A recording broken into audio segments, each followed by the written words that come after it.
Hello friends, chemistry class 12 lesson 8 D एवं F block तत्व में आपका हार्दिक स्वागत है।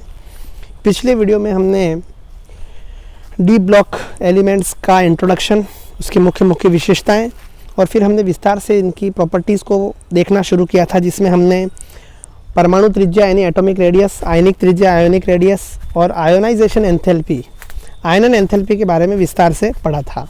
आज हम तीसरा टॉपिक ले रहे हैं जिसका नाम है, मोस्ट इम्पोर्टेंट टॉपिक है ये है ऑक्सीडेशन स्टेट्स। सबसे महत्वपूर्ण टॉपिक्स में से ये एक है, इस पे क्वेश्चन बनेंगे ही बनेंगे, आप मान करके चलिए। तो हम शुरू करते हैं ऑक्सीकरण अवस्था। तो डी ब्लॉक एलिमेंट्स या ट्रांजिशन मेटल्स जो होते हैं, उनकी एक विशेषता होती है कि वो एक से अधिक ऑक्सीकरण अवस्थाएं प्रदर्शित करते हैं। केवल एक नहीं करते हैं, एक से अधिक करते हैं। ठीक है, क्यों करते हैं एक से अधिक, वो हम आगे रीज़न देखेंगे। पहली बात ये है कि वे जितने भी ट्रांजिशन मेटल्स हैं वो एक से अधिक ऑक्सीकरण अवस्था प्रदर्शित करते हैं और इस गुण को कहते हैं परिवर्तनशील ऑक्सीकरण अवस्था, वेरिएबल ऑक्सीडेशन स्टेट। तो पहला हमारा जो स्टेटमेंट है वो ये होगा कि संक्रमण धातु सामान्यतः परिवर्तनशील ऑक्सीकरण अवस्था यानी वेरिएबल ऑक्सीडेशन स्टेट अर्थात एक से अधिक ऑक्सीकरण अवस्थाएं प्रदर्शित करते हैं। जैसे आयरन का देखेंगे हम, +2 भी करता है, +3 भी करता है। कॉपर का आपको पता है, +1 भी करता है, +2 भी करता है। तो इस प्रकार से मैग्नीज +2 से लेकर +7 तक करता है। तो वेरिएबल ऑक्सीडेशन स्टेट होती है ट्रांजिशन मेटल्स की। सबसे पहले ये जान लो आप, ठीक है।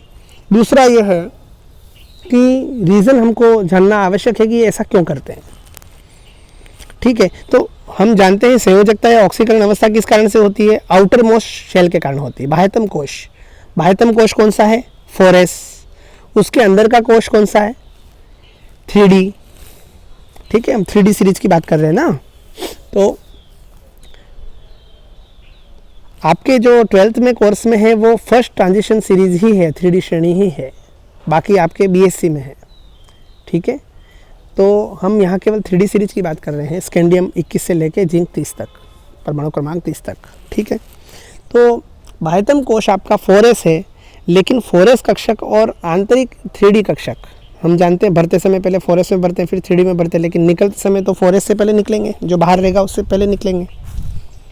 तो 4s और 3d कक्षकों की ऊर्जा में बहुत कम अंतर होता है। इस कारण से वो s कोश में उपस्थित इलेक्ट्रॉन को तो त्यागते ही हैं, लेकिन ज़रूरत पड़ने पर वो डी कक्षकों के इलेक्ट्रॉनों का भी इस्तेमाल करते हैं। तो s और d को मिला करके, 4s और 3d को मिला करके जो इलेक्ट्रॉन्स बंधन में भाग लेते हैं, इस कारण से वे वेरिएबल ऑक्सीडेशन स्टेट प्रदर्शित करते हैं। ठीक है, तो रीज़न यहाँ पर मैंने शॉर्ट में लिख रखा है, देख लीजिए आप। क्योंकि इनके बाह्यतम ns कक्षक और आंतरिक n-1d कक्षकों के मध्य ऊर्जा अंतराल बहुत कम होता है, एनर्जी डिफरेंस बहुत कम होता है।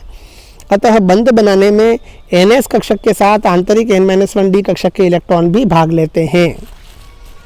ठीक, इसी कारण से ये वेरिएबल ऑक्सीडेशन स्टेट यानी परिवर्तनशील ऑक्सीकरण अवस्था प्रदर्शित करते हैं। ठीक, अब आगे चलते हैं हम फर्स्ट ट्रांजिशन सीरीज में जो भी एलिमेंट्स आते हैं उनकी कौन कौन सी ऑक्सीकरण अवस्था है वो हम देखते हैं। ठीक है, तो देखते हैं हम फर्स्ट ट्रांजिशन सीरीज।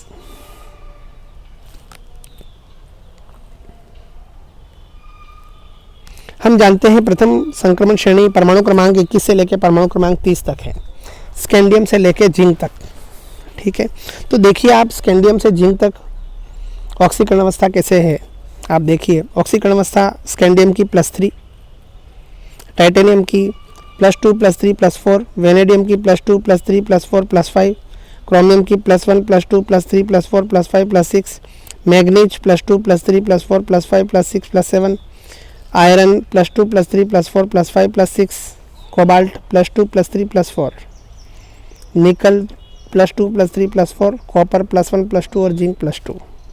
तो ये आप देख रहे हैं कि परिवर्तनशील ऑक्सीकरण अवस्था पहले बढ़ रही है और बाद में घट रही है। ठीक है, तो हम ये देखना चाहेंगे कि ये ऑक्सीकरण अवस्थाएं इस प्रकार से वेरिएबिलिटी क्यों दिखा रही हैं, पहले बढ़ क्यों रही हैं, फिर घट क्यों रही हैं, और हम इसी का विश्लेषण करेंगे। ब्रैकेट क्या लगा रखे हैं, हम ये सब चीज़ें देखेंगे। ठीक है, है ना, और यही के प्रदर्शित कर रही है। तो सबसे पहले कॉमन चीज़ आप देखिए कि जो भी जैसे स्कैंडियम +3, टाइटेनियम 2, 3, 4, 2 से लेके 4 तक, ये 2 से लेके 5 तक, तो आप देखिए कि एक मिनिमम है और एक मैक्सिमम ऑक्सीडेशन स्टेट है, उसके बीच में केवल एक का अंतर है। एक तो आप ये ध्यान रखिए। जैसे आयरन है, आयरन की +2 से +6, +2 मिनिमम, +6 मैक्सिमम, और उनके बीच में एक का अंतर, यानी 2, 3, 4, 5, 6, 2 से लेके 6 तक एक का अंतर है। ठीक है, सब में यही है। मैग्नीज में देख लो आप, 2 से मिनिमम 2, +2 मैक्सिमम +7, और फिर एक का अंतर, यानी +2, +3, +4, +5, +6, +7। ठीक है, तो आपको एक चीज़ ये ध्यान रखनी है कि इनकी ऑक्सीकरण अवस्थाओं में एक का अंतर होता है ना, और मिनिमम से मैक्सिमम ऑक्सीडेशन स्टेट रहती है इसमें। ठीक, अब हम ये कैसे डिसाइड करेंगे मिनिमम कौन सी होगी और मैक्सिमम कौन सी होंगी। ठीक, तो इसको डिसाइड करने के लिए एक फॉर्मूला है, वो हम देखते हैं नीचे। देखिए, न्यूनतम मिनिमम ऑक्सीडेशन स्टेट कौन सी होगी, X होगी। X क्या है, NS कक्षक में उपस्थित, यानी बाह्यतम S कक्षक में उपस्थित इलेक्ट्रॉन जो होंगे वो कहलाएंगे X। ठीक है, और अधिकतम ऑक्सीकरण अवस्था क्या होगी, N+X, जहाँ N क्या है, N-1 आंतरिक D कक्षक में उपस्थित, 3D कक्षक में उपस्थित अयुग्मित इलेक्ट्रॉनों की संख्या, सारे इलेक्ट्रॉन नहीं, अयुग्मित इलेक्ट्रॉन, यानी जो अभी तक जिन्होंने जो पेयर्ड नहीं है, अनपेयर्ड इलेक्ट्रॉन्स, जिनका जोड़ा नहीं बना है, एक अकेले हैं, वे इलेक्ट्रॉन्स। ठीक है ना, तो अब देखिए आप एग्जाम्पल लेते हैं अपन आयरन का 26 का। आयरन का परमाणु क्रमांक होता है 26, इसका इलेक्ट्रॉनिक विन्यास होता है 4s2 3d6। तो मिनिमम तो कौन सी होगी, +2, S में 2 हैं, S में 2 इलेक्ट्रॉन है, तो मिनिमम तो होगी +2। मैक्सिमम क्या होगी, मैक्सिमम निकालने के लिए पहले D कक्षक में उपस्थित अयुग्मित इलेक्ट्रॉनों की संख्या निकालिए। तो देखिए 6 भरे हमने, 1, 2, 3, 4, 5 और 6 यहाँ पर दिया। तो उसके बाद अयुग्मित इलेक्ट्रॉन तो केवल 4 ही रहे, क्योंकि ये तो पेयर्ड हो गया, जोड़ा बन गया। इन 4 का जोड़ा नहीं बना, तो यहाँ पर अनपेयर्ड इलेक्ट्रॉन यानी अयुग्मित इलेक्ट्रॉन की संख्या कितनी हुई, 4। ठीक है, तो और S में कितने हैं, 2, तो 2 + 4 कितने हुए, N+X, N+X हो गए 6। तो मिनिमम +2, मैक्सिमम +6 और एक का अंतर, तो +2, +3, +4, +5, +6। देखिए आप इसी तरह से है आयरन के अंदर, देखिए। ठीक है, S बाह्यतम S कोश में कितने, 2, आंतरिक 3D कक्षक में कितने, अयुग्मित इलेक्ट्रॉन 4, 2 + 4, मिनिमम तो +2, ये +2 आ गया, मैक्सिमम 2 + 4 6, वे +6, और बाकी एक का अंतर 2, 3, 4, 5, 6। ठीक, तो आप देखिए मैंने जो ऊपर जो 2 कॉलम बनाए वो यही बनाए हैं कि S इलेक्ट्रॉनों की संख्या कितनी है, S कक्षक में, बाह्यतम S कक्षक में इलेक्ट्रॉनों की संख्या कितनी है, वो मिनिमम हो जाएगी। जैसे स्कैंडियम को छोड़ दीजिए आप, ये अपवाद है, टाइटेनियम 2 तो 2, वेनेडियम 2 तो +2, ये +1, +2, +2, +2, +2, +1, +2, आप देख रहे हैं। तो मिनिमम ऑक्सीडेशन स्टेट वही है जो S कक्षक में उपस्थित इलेक्ट्रॉनों की संख्या है, जो कि X है। ठीक है, अब D कक्षक, आंतरिक D कक्षक में अयुग्मित इलेक्ट्रॉनों की संख्या पहले बढ़ेगी फिर घटेगी, क्योंकि युग्मित होते जाएंगे। स्कैंडियम में 1, टाइटेनियम में 2, 3, क्रोमियम में क्या 4s1 3d5 हो जाता है, तो S में 1 और D में 5, मैग्नीज में 4s2 3d5 हो जाता है, ये 5 होने के बाद छठा इलेक्ट्रॉन जैसे जाएगा तो वो पेयर्ड हो जाएगा, तो यहाँ पर घट के 4 हो जाएंगे, 4, 3, 2। कॉपर में इलेक्ट्रॉनिक विन्यास होता है 4s1 3d10, तो D में तो है ही नहीं, तो केवल 1, और जिंक में 4s2 3d10, तो D में एक भी अयुग्मित नहीं है, केवल 2 हो जाएगा यहाँ पर। ठीक है, तो ये तो हो गया N और ये हो गया X, तो मिनिमम तो हो गई X और मैक्सिमम होगी N+X। ठीक है, तो यहाँ पर देखिए आप N+X मैक्सिमम आ जाएगी, 2 + 2 4, ये 4, 2 + 3 5, ये 5, 1 + 5 6, ये 6, 2 + 5 7, ये 7, 2 + 4 6, ये 6, ऐसे। ठीक है, तो ऐसे कुछ अपवाद हो सकते हैं। इस तरीके से हम मिनिमम ऑक्सीडेशन स्टेट निकाल सकते हैं, मैक्सिमम ऑक्सीडेशन स्टेट निकाल सकते हैं, और उनके बीच में एक का अंतर रख करके हम बाकी सारी ऑक्सीकरण अवस्थाएं भी ज्ञात कर सकते हैं। तो आपको ये पता लग गया होगा कि हमने ऑक्सीकरण अवस्थाएं जो प्रदर्शित करते हैं, परिवर्तनशील ऑक्सीकरण अवस्थाएं, वो कैसे निकाली और कैसे लिखी यहाँ पर। ठीक, ये बात आपको समझ में आ गई होगी। अब आपको इस डायग्राम के अंदर ये दिख रहा होगा जो हमने जो ऑक्सीडेशन स्टेट लिखी है, ब्रैकेट दिख रहे हैं रेड कलर के अंदर, है ना। ये ब्रैकेट क्या है? तो जैसे कि क्रोमियम की बात करूँ मैं या मैग्नीज की बात करूँ, हाईएस्ट सबसे ज़्यादा अयुग्मित इलेक्ट्रॉन किस में होते हैं? मैग्नीज में होते हैं 5। इसलिए मैग्नीज की ऑक्सीकरण अवस्थाएं भी सबसे ज़्यादा होती है, +2 से +7। देखिए आप +2 से लेके रेंज जारी इसकी +7 तक, ठीक है ना। तो यही हमारे लिए सोचने वाली बातें, क्वेश्चन आता है कई बार, आगे देखेंगे हम क्या कारण है कि सर्वाधिक कि 3D सीरीज में मैग्नीज सबसे ज़्यादा परिवर्तनशील ऑक्सीकरण अवस्थाएं प्रदर्शित करता है। तो क्योंकि उसमें सबसे ज़्यादा अयुग्मित इलेक्ट्रॉन होते हैं 3D कक्षक में, ठीक है ना। तो ये देख सकते हैं हम। अब यहाँ पर जैसे मैग्नीज है ये +2 +3 +4 +5 +6 +7, लेकिन मैंने ब्रैकेट केवल लगाए +2 पर, +4 पर और +7 पर। तो इसका मतलब क्या? इसका मतलब ये है कि जनरल कंपाउंड्स में जो मैग्नीज के जो ज्ञात यौगिक हैं उनमें ज़्यादातर मोस्टली +2 +4 और +7 ऑक्सीकरण अवस्था प्रदर्शित होती है, यानी ये मोर स्टेबल है, इसके यौगिक अधिक ज्ञात हैं। बाकी जो है वो रेयर है। +3 +5 +6 ये क्या है? ये रेयर है, बहुत कम मिलती है। लेकिन +2 +4 और +7 जिन पे मैंने ब्रैकेट लगा रखे हैं रेड कलर के, वो ज़्यादा स्थायी हैं और इनके कंपाउंड्स ज़्यादा मात्रा में या अधिक मात्रा में ज्ञात हैं। तो सब में ऐसे ही है। देखिए आप, स्कैंडियम में +3 एक ही ऑक्सीकरण अवस्था होती है। स्कैंडियम और जिंक परिवर्तनशील ऑक्सीकरण अवस्था प्रदर्शित नहीं करते, केवल एक ही ऑक्सीकरण अवस्था प्रदर्शित करते हैं, स्कैंडियम और जिंक, ध्यान रखना। टाइटेनियम में देख लो +4 ज़्यादा स्टेबल है, +2 +3 लेस स्टेबल है। वेनेडियम में देख लो +5 ज़्यादा है। क्रोमियम में +3 +6। मैग्नीज का मैंने आपको बता दिया। फेरस और फेरिक Fe+2 Fe+3 आपको पता है। कोबाल्टस कोबाल्टिक कोबाल्ट +2 कोबाल्ट +3 आपको पता है।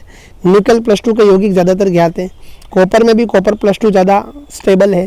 तो ये कुल मिलाकर के जो ब्रैकेट लगा रखे हैं वो आपको ध्यान रखना है कि वो मोर स्टेबल है और इनके कंपाउंड्स ज़्यादा हमें ज्ञात हैं, ठीक है। तो मेरे ख्याल से ऑक्सीडेशन स्टेट का मोटे मोटे रूप में जो पूरा मैंने जो लिखा वो आपको समझ में आ गया होगा। अब हम इससे रिलेटेड इसी से रिलेटेड हम कुछ चीज़ें हम देखना शुरू करते हैं, ठीक है। एक एक पॉइंट को हम देखना शुरू करेंगे। सबसे पहला पॉइंट हम देखते हैं। फर्स्ट पॉइंट क्या हमारा? स्कैंडियम को छोड़कर अन्य सभी तत्व +2 ऑक्सीकरण अवस्था प्रदर्शित करते हैं। देखते हैं हम।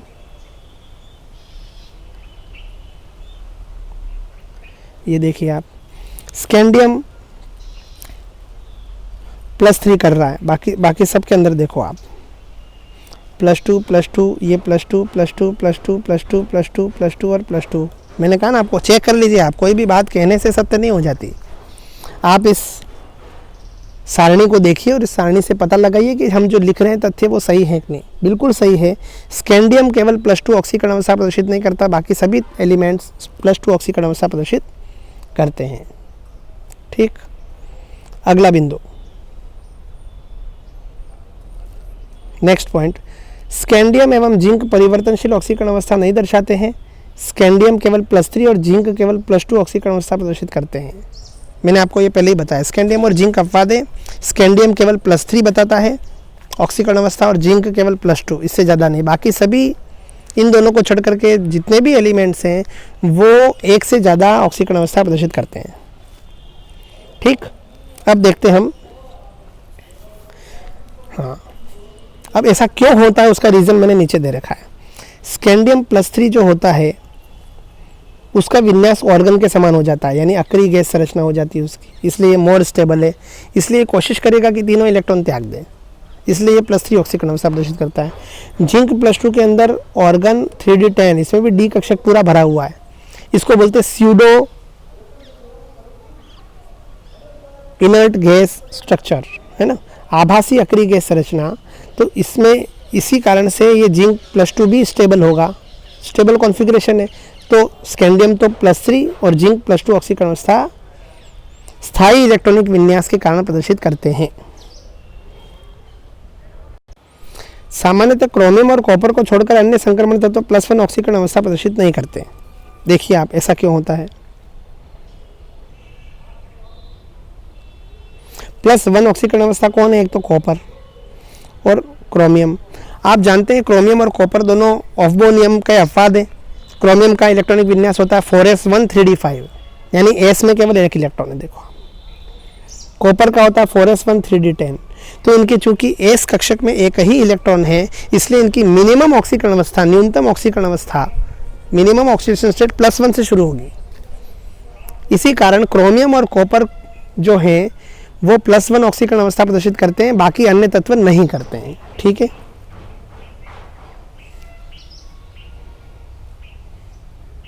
अब नेक्स्ट पॉइंट।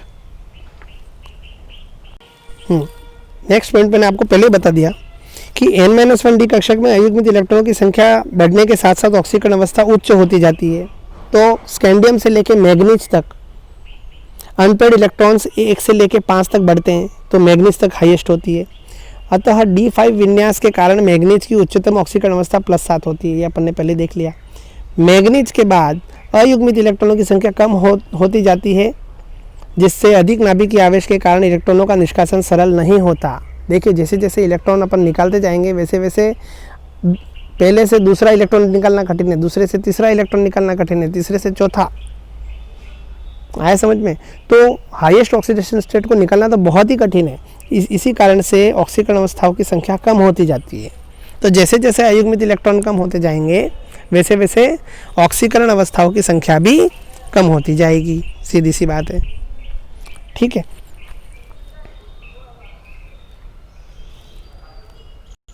एक और इम्पोर्टेंट चीज़ जो क्वेश्चन पूछा जाता है अक्सर कि संक्रमण तत्वों की उच्च ऑक्सीकरण अवस्थाओं का स्थायित्व कम होता है।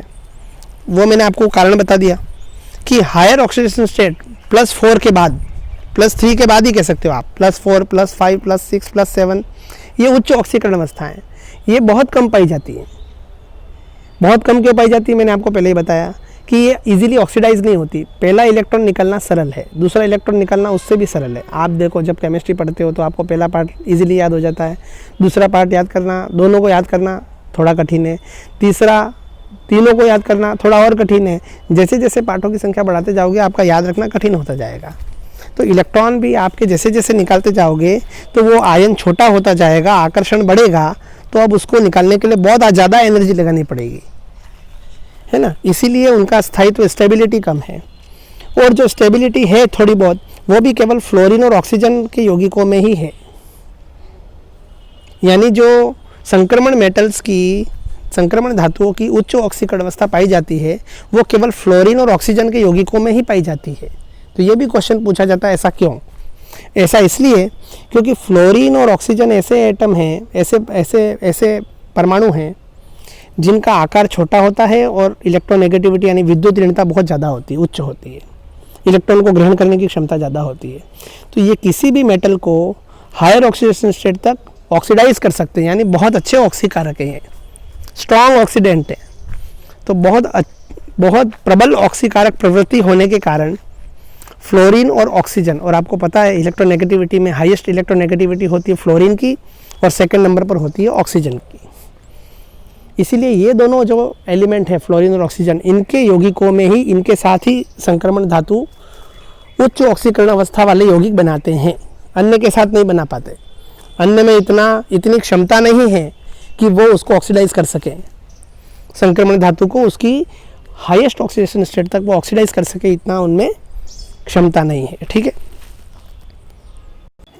संक्रमण धातु आयनिक और सहसंयोजक दोनों प्रकार के बॉन्डिंग बंध बनाते हैं। देखो, ऑक्सीकरण अवस्थाएं हमारे पास ज्ञात हैं, लो भी हैं और हाई भी हैं। तो निम्न यानी कम ऑक्सीकरण अवस्था में संक्रमण धातु आयनिक यौगिक बनाते हैं और उच्च ऑक्सीकरण अवस्था में ये सहसंयोजक यौगिक बनाते हैं। ऐसा क्यों होता है? आयनिक यौगिक जानते हो ना आप, आयनिक यौगिक कब बनते हैं? आयनों के बीच में स्थिर विद्युत आकर्षण बल होता है और आयनिक यौगिक बनते हैं। तो इसमें आयन बनते हैं। आयन में क्या होता है? इलेक्ट्रॉनों का पूर्ण रूप से त्याग किया जाता है या पूर्ण रूप से ग्रहण किए जाते हैं। सहसंयोजक यौगिक में तो इलेक्ट्रॉन की शेयरिंग होती है, ये फ़र्क है। तो निम्न ऑक्सीकरण अवस्था में आयनिक यौगिक क्यों बनाते हैं? क्योंकि निम्न ऑक्सीकरण अवस्था में कम इलेक्ट्रॉन भाग लेते हैं, प्रभावी नाभिकीय आवेश भी कम होता है। ठीक है, निम्न ऑक्सीकरण अवस्था में चार्ज कम होता है ऊपर, तो आकर्षण कम होता है, जिससे इलेक्ट्रॉन त्यागने में आसानी रहती है। अतः आसानी से इलेक्ट्रॉन त्याग कर धनायन बना लेते हैं। अगर आप ऑक्सीकरण अवस्था को उच्च करोगे, +4 के ऊपर ले जाओगे, +5, +6, +7, तो इलेक्ट्रॉन आसानी से निकलेंगे क्या? नहीं निकलेंगे, है ना। तो आयन इजीली बनेंगे क्या? नहीं बनेंगे, क्योंकि आयन बनने के लिए इलेक्ट्रॉनों का पूर्ण रूप से त्याग करना जरूरी है। तो मजबूरन में पूर्ण रूप से इलेक्ट्रॉन त्याग नहीं हो पाता है, तो उच्च ऑक्सीकरण अवस्था में इलेक्ट्रॉन की शेयरिंग करनी पड़ती है उसको, ठीक है। क्योंकि उच्च ऑक्सीकरण अवस्था में आयनन एंथैल्पी का मान बढ़ जाएगा, इलेक्ट्रॉन का त्याग नहीं हो पाएगा तो आयन नहीं बनेंगे, ठीक। ये इसलिए निम्न ऑक्सीकरण अवस्था में, यानी कम ऑक्सीकरण अवस्था में ये आयनिक यौगिक बनाते हैं। अब बात करते हैं उच्च ऑक्सीकरण अवस्था की।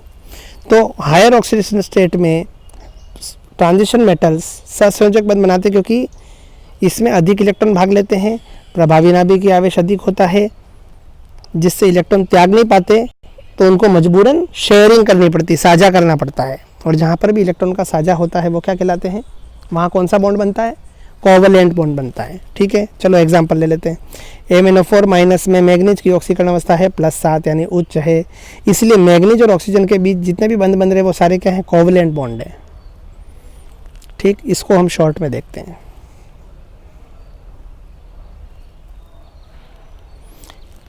निम्न ऑक्सीकरण अवस्था होगी, प्रभावी नाभिकीय आवेश कम होगा, प्रभावी नाभिकीय आवेश कम होगा तो आयनन एंथैल्पी कम होगी, आकर्षण कम होगा। आयनन एंथैल्पी कम होती है, इलेक्ट्रॉन त्याग कर धनायन बना लेंगे, और धनायन बनाएंगे तो आयनिक बंध बनेगा। उच्च ऑक्सीकरण अवस्था में क्या होगा? प्रभावी नाभिकीय आवेश अधिक होगा, प्रभावी नाभिकीय आवेश अधिक होगा तो आयनन एंथैल्पी अधिक होगी, आयनन एंथैल्पी अधिक होगी तब इलेक्ट्रॉन को निकालने के लिए अधिक ऊर्जा देनी पड़ेगी, उतनी ऊर्जा मिलेगी नहीं, है ना। तो इलेक्ट्रॉन का त्याग नहीं होगा, तो इलेक्ट्रॉन का साझा करना पड़ेगा। तो क्या कौन सा बॉन्ड बनेगा? सहसंयोजक बंध बनेंगे। इसीलिए निम्न ऑक्सीकरण अवस्था में आयनिक बंध बनता, आयनिक यौगिक बनते हैं, और उच्च ऑक्सीकरण अवस्था में सहसंयोजक यौगिक बनते हैं। चलो नेक्स्ट पॉइंट है, ऑक्सीकरण अवस्था बढ़ने के साथ इनके यौगिकों की अम्लता और क्रियाशीलता बढ़ जाती है। देखना, अम्लता और क्रियाशीलता दोनों देखना, आप समझना। क्योंकि देखो, निम्न ऑक्सीकरण अवस्था में कम इलेक्ट्रॉन भाग लेते हैं और प्रभावी नाभिकीय आवेश कम होता है, जिससे ये तत्व इलेक्ट्रॉन युग्म का दान कर क्षार के समान व्यवहार करते हैं। इलेक्ट्रॉन देने की प्रवृत्ति होती है ना। तो इलेक्ट्रॉन पेयर देने की प्रवृत्ति को क्या कहते हैं हम? क्षारीय प्रवृत्ति। तो अगर ऑक्सीडेशन स्टेट कम होगी, +2, +1, +3, तो इनके अंदर इलेक्ट्रॉन देने की प्रवृत्ति होगी, तो वो क्षारीय होंगे। क्या होंगे? क्षारीय। उच्च ऑक्सीकरण अवस्था में क्या होगा? नाभिकीय आवेश अधिक हो जाएगा, +7 में, +6 में, तो इनकी प्रवृत्ति होगी इलेक्ट्रॉन ग्रहण करने की। और इलेक्ट्रॉन जब ग्रहण करने की प्रवृत्ति होती है तो उसको क्या कहते हैं हम? एसिडिक कैरेक्टर है ये। इलेक्ट्रॉन युग्म ग्रहण करना अम्ल, इलेक्ट्रॉन युग्म दान करना क्षार, क्षारीय प्रवृत्ति, ठीक है। तो ये अम्लीय व्यवहार प्रदर्शित कब करते हैं? हायर ऑक्सीडेशन स्टेट में। इसको हम आगे देख रहे हैं एक उदाहरण से। देखो आप, अगर लो ऑक्सीडेशन स्टेट होगी, निम्न ऑक्सीकरण अवस्था होगी, तो कम इलेक्ट्रॉन भाग लेंगे, प्रभावी नाभिकीय आवेश कम होगा, प्रभावी नाभिकीय आवेश कम होगा तो इलेक्ट्रॉन युग्म देने की प्रवृत्ति होगी, तो क्षारीय व्यवहार प्रदर्शित करेंगे। उच्च ऑक्सीकरण अवस्था होगी तो अधिक इलेक्ट्रॉन भाग लेंगे, प्रभावी नाभिकीय आवेश अधिक होगा, अब इलेक्ट्रॉन देने की प्रवृत्ति नहीं रहेगी, उल्टा हो जाएगा, इलेक्ट्रॉन ग्रहण करने की प्रवृत्ति होगी, तो अम्लीय व्यवहार प्रदर्शित करेंगे, ठीक। इसको हम इनके ऑक्साइड्स में देखते हैं, क्योंकि ये क्वेश्चन अक्सर पूछा जाता है।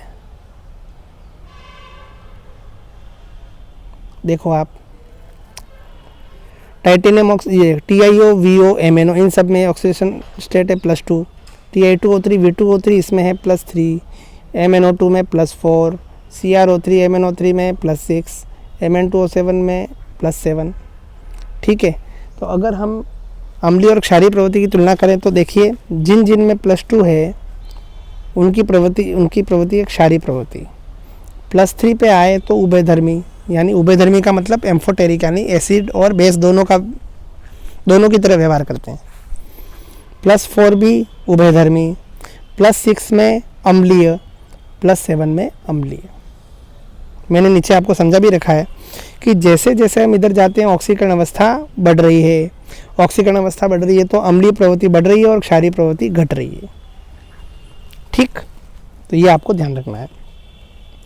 क्या ध्यान रखना है कि ऑक्सीकरण अवस्था जब बढ़ती है तो अम्लीय प्रवृत्ति बढ़ती है और क्षारीय प्रवृत्ति घटती है, ठीक है ना।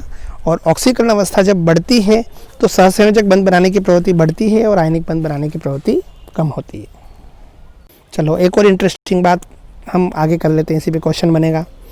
संक्रमण धातुओं की विभिन्न ऑक्सीकरण अवस्थाओं में एक का अंतर पाया जाता है। जैसे मैग्नीज है तो +2 +3 +4 +5 +6 +7, आप सब में देखो, मैंने यह बात पहले भी बताई आपको, क्योंकि वो एक एक अयुग्मित इलेक्ट्रॉन डी कक्षक से लेता है ना, बंध बनाने के लिए, तो वो एक एक का अंतर पाया जाता है ऑक्सीडेशन स्टेट में, ठीक। जबकि असंक्रमण धातु डी ब्लॉक को छोड़ करके अगर हम एस ब्लॉक देखें, पी ब्लॉक देखें, तो उनमें क्या होता है, विभिन्न ऑक्सीकरण अवस्थाओं में अक्रिय युग्म प्रभाव इनर्ट पेयर इफेक्ट के कारण 2 का अंतर पाया जाता है। जैसे लेड है, इसकी +2 +4, टीन है +2 +4, तो इनमें 2 का अंतर होता है। और ये 2 का अंतर क्यों होता है, क्योंकि इसमें बाह्यतम एस कक्षक में उपस्थित इलेक्ट्रॉन बंधन में भाग नहीं लेते, बॉन्डिंग में वो शेयर नहीं करते, ठीक है, वो हिस्सा नहीं लेते बॉन्डिंग में। कौन? बाह्यतम एस कक्षक के इलेक्ट्रॉन, तो वो भाग नहीं लेते, तो ऊपर से नीचे आते तो वो ऑक्सीडेशन स्टेट कम हो जाती है, स्टेबिलिटी, ठीक। तो ये ध्यान रखें कि संक्रमण धातुओं की ऑक्सीकरण अवस्थाओं में एक का अंतर होता है और बाकी अन्य धातुओं में, चाहे एस ब्लॉक के हो चाहे पी ब्लॉक के, उनमें 2 का अंतर होता है। अब हम आ गए हैं इस वीडियो के अंतिम दौर में, अंतिम पॉइंट में, ऑक्सीकरण अवस्था से संबंधित। देखिए सेकंड लास्ट पॉइंट, जब कोई विशिष्ट ऑक्सीकरण अवस्था उससे कम तथा उच्च ऑक्सीकरण अवस्था से कम स्थायी हो तो उसका असमानुपातन हो जाता है। देखना, आपने 11th में भी पढ़ रखा होगा डिसप्रपोर्शनेशन रिएक्शन, असमानुपातन अभिक्रिया किसे कहते हैं, है ना। जब किसी रिएक्शन के अंदर एक ही एलिमेंट का ऑक्सीकरण भी होता है और अपचयन भी होता है, और ऑक्सीकरण हम जानते हैं क्या होता है, ऑक्सीकरण में ऑक्सीकरण अंक में वृद्धि होती है, ऑक्सीकरण संख्या में वृद्धि होती है ना, और अपचयन में ऑक्सीकरण संख्या में कमी होती है, यानी ऑक्सीकरण संख्या बढ़ती भी है एक ही एलिमेंट की और घटती भी है। ऐसा कब होगा? ऐसा तब होगा जब वो उच्च ऑक्सीकरण अवस्था और निम्न ऑक्सीकरण अवस्था में बदल जाए, है ना। यानी जब कोई विशिष्ट ऑक्सीकरण अवस्था उससे कम और उच्च ऑक्सीकरण अवस्था से कम स्थायी हो तो ही तो वो उनमें बदलेगी। देखो इस रिएक्शन को देखो, ये है मैग्नेट आयन MnO4- 2 + 4H+ अम्लीय माध्यम में, MnO4- + MnO2 + 2H2O। देखिए इसमें रिएक्टेंट MnO4 2- इसमें मैग्नीज की ऑक्सीकरण अवस्था है +6, ठीक। MnO4- में हो जाएगी +7 और MnO2 में हो जाएगी +4, तो +6 इसमें बढ़ रहा है +1 और इसमें घट रहा है -2। तो देखिए एक ही एलिमेंट मैग्नीज की ऑक्सीकरण संख्या में वृद्धि भी हो रही है और कमी भी हो रही है, यानी इसका ऑक्सीकरण भी हो रहा है और अपचयन भी हो रहा है। +6 का +7 में ऑक्सीकरण हो रहा है और +6 का +4 में अपचयन हो रहा है। इस प्रकार की रिएक्शन को कहते हैं डिसप्रपोर्शनेशन रिएक्शन। और ऐसा क्यों हो रहा है? क्योंकि +6 जो ऑक्सीकरण अवस्था है वो अनस्टेबल है और +7 और +4 स्टेबल हैं, इसलिए वो उसमें बदल रही है, ठीक। और अंतिम बिंदु आज का वीडियो का, संक्रमण धातु ऑक्सोरेनायनों में उच्चतम ऑक्सीकरण अवस्था प्रदर्शित करते हैं, क्योंकि ऑक्सीजन का आकार वही, मैंने आपको पहले ही बताया कि उच्चतम ऑक्सीकरण अवस्था फ्लोरीन और ऑक्सीजन के यौगिकों में प्रदर्शित क्यों करते हैं, क्योंकि उनका आकार छोटा होता है, विद्युत ऋणता ज़्यादा होती है, तो ये ऑक्सीडाइज कर सकते हैं। 2 ऑक्सीजन के कंपाउंड दे रखे हैं, आयन दे रखे हैं आपको, ऑक्सोरेनायन दे रखे हैं, जिनमें ऑक्सोरेनायन किसको कहते हैं, जिसमें, है ना, जिसमें सेंट्रल एटम जो रहता है वो 2 तरफ से ऑक्सीजन से जुड़ा रहता है, ठीक है। ऑक्सो अम्ल की बात करते हैं, ऑक्सो अम्ल का जो रेनाइन होता है वो ऑक्सो रेनाइन। तो यहाँ पर जो है वो Cr2O7- 2 देख लो और MnO4- देख लो। इसमें क्रोमियम की ऑक्सीकरण अवस्था है +6, इसमें MnO4 की ऑक्सीकरण अवस्था है +7, ठीक है। तो यही बताया इसने कि संक्रमण धातु ऑक्सो रेनाइनों में उच्चतम ऑक्सीकरण अवस्था प्रदर्शित करते हैं, क्योंकि ये ऑक्सीजन से के साथ में बना रहे हैं और ऑक्सीजन का आकार छोटा होता है, इलेक्ट्रोनेगेटिविटी बहुत ज़्यादा होती है, बहुत अच्छा ऑक्सीडेंट है ये। तो ये क्या करता है, संक्रमण धातु आयन क्रोमियम और मैग्नीज को उनकी हाईएस्ट ऑक्सीडेशन स्टेट तक ऑक्सीडाइज ऑक्सीकृत कर देता है। तो आज हमने संक्रमण धातु की ऑक्सीकरण अवस्था से संबंधित इम्पोर्टेंट पॉइंट हमने पढ़े, है ना। और मैंने मेरी तरफ से फुल कोशिश की है इसमें सारे टॉपिक कवर करने की, लेकिन फिर भी इससे संबंधित आपकी समस्त समस्याओं का समाधान इससे संबंधित क्वेश्चन करने पर ही होगा। तो हम जैसे ही इसके सारे टॉपिक्स कर लेंगे डी ब्लॉक के, तो हम इसके क्वेश्चंस करेंगे लाइन से। उन क्वेश्चन से हमको पूरी जानकारी, आपको पूरा नॉलेज तभी मिलेगा, ठीक है। तो मुझे लगता है कि आज का वीडियो आपके लिए बहुत ही उपयोगी सिद्ध होगा। धन्यवाद।